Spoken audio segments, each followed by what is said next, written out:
இது என்னம்மா பச்சை கலர் தோசை? இது வந்து மொசு மொசுக்கு அடையில சளி நிறைய பிடிச்சிருக்கவங்களுக்கு, தொடர் சளி, நெஞ்சு சளிக்கெல்லாம் எப்படி பண்றதுன்னு ஒரு வீடியோ போட்டிருக்கேன். மொசு மொசுக்கு அடைய வச்சு ஒரு வீடியோ, சின்ன ஷார்ட்ஸ் தான் போட்டிருக்கேன். சூப்பரா இருக்கும், நிஜமாலுமே எங்களுக்கு தான் ரொம்ப பிடிக்கும். அதனால இதுதான் அது. 1 டம்ளர் அரிசி, ஒரு கைப்பிடி மொசு மொசுக்க இலை. எல்லாருக்குமே தெரிஞ்சிருக்கும் இலை எப்படி இருக்குன்னு. ஷார்ட்ஸ் போட்டிருக்கேன், தேவைன்னா கூட பார்த்துக்கலாங்க.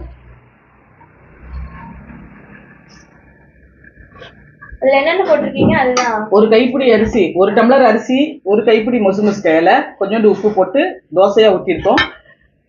நெஞ்சு சளி அதிகமா இருக்கவங்க கொஞ்சமா மிளகுத்தூள் போட்டுக்கலாங்க. நம்மளுக்கு அப்படி எதுவும் இல்லை, வீடியோக்காக போட்டிருக்கோம், டேஸ்ட்டுக்காக சாப்பிட்டுட்டு இருக்கோம், அவ்வளவுதாங்க. சூப்பரா இருக்கும், நிஜமாலுமே தான். எல்லாரும் ட்ரை பண்ணி பாருங்க. தொடர்ந்து நெஞ்சு சளி இருக்கிறவங்க, கருன்னு இழுப்பு